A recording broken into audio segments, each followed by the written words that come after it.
Welcome, everybody. And I promised you we would start digging into these Obamacare numbers. We did. And you are not going to like what we found out. That 7.1 million enrollee figure the president was crowing about on Tuesday, try closer to 1 million. Not 1 million fewer enrollees, 1 million total enrollees, 1 million net new enrollees for the president's health care law. That's it. And by the way, we're being generous even with that, because we're not including the millions of Americans who have lost their health care coverage. Just factoring those numbers in, we're actually talking millions fewer with health care coverage now. But that's another story.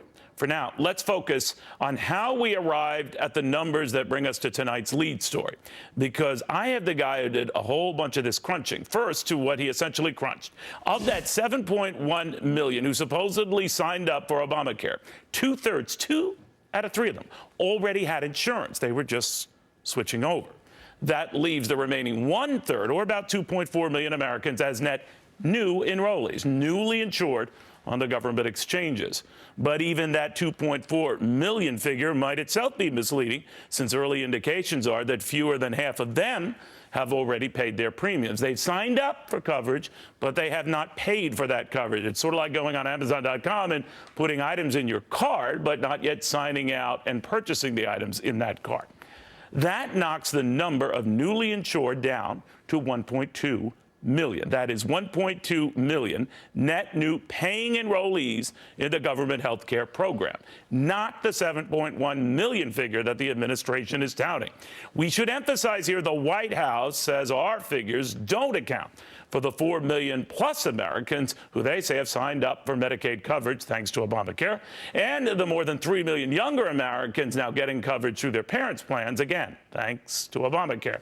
Unfortunately, that's kind of like comparing apples to oranges, and in the case of younger enrollees, it is still very difficult to separate out, which is why we also did not include, as I mentioned earlier, the some 6 million Americans who've lost their health care coverage outright as a result of the new law and its requirements. We just kept that out. We wanted to keep the numbers straight, the comparison simple, and the math logical, which brings us to the very logical Dr. David Hogberg. He works at the National Center for Public Policy, the folks who started crunching the numbers and found them in big variance with the president's 7.1 million number. You know, Doctor, it's amazing looking at it, how different it is. When you were coming and getting down to that final number, were you surprised it was so different? Well, not really, because I'd been looking at this for a long time, and we know that roughly up to 20% of the people who have signed up have not paid their first premium, which reduces the total enrollment number on the exchanges probably down to 5.5 million. And then of the newly insured, about like you said, 1/3 people who were uninsured have signed up for. By the way, how did you get to that number? Because the White House always said that tops, maybe 10, maybe 15%, certainly not upwards of 1/3. How did you discover it was much higher?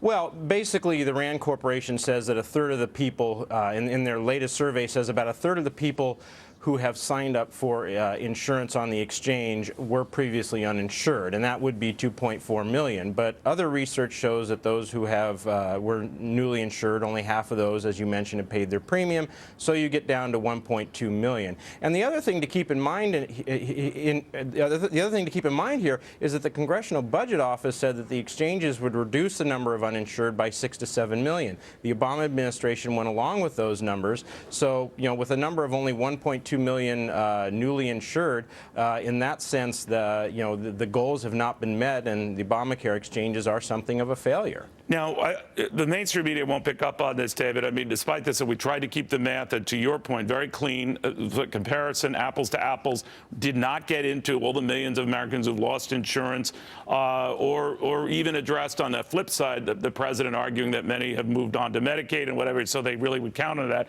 We wanted to make sure the comparisons were clean.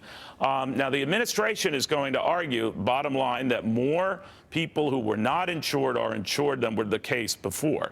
But we have 46 million Americans who technically do not have health insurance. If in the end we're talking now 1 million have picked it up, we still have 45 million who don't have it. Yeah, and if you include, say, the Medicaid numbers, it might actually be, you might have actually reduced the number of uninsured even further.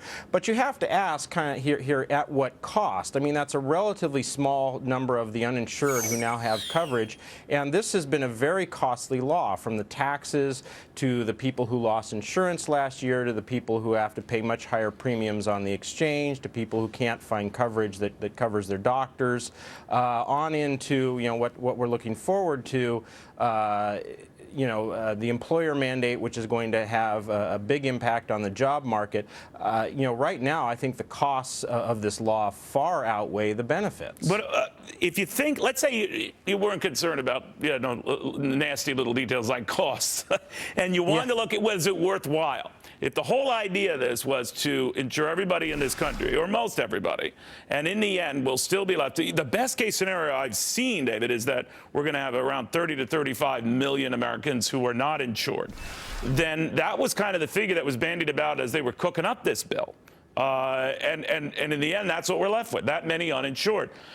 So if the idea was to insure everybody in the country, and we upended the system that was working for 90% of the folks in this country who had coverage, albeit with some, problems here and there. I'm not minimizing them. For the 10% who roughly did not, and now so many of that 10% are passing on this, what was this for? I think this was probably more for the purposes of political control, of trying to get more middle-class people a new entitlement and lining up votes so that the party that supported this, the Democrats, would win future elections.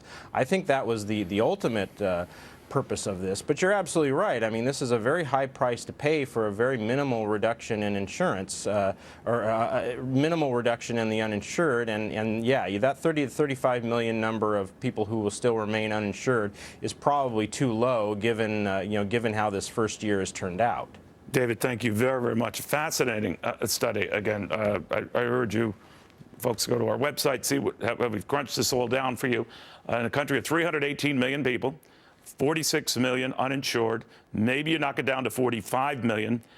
The bottom line is that we're still having a lot of people uninsured and a lot of people who are wondering why the heck we went through it.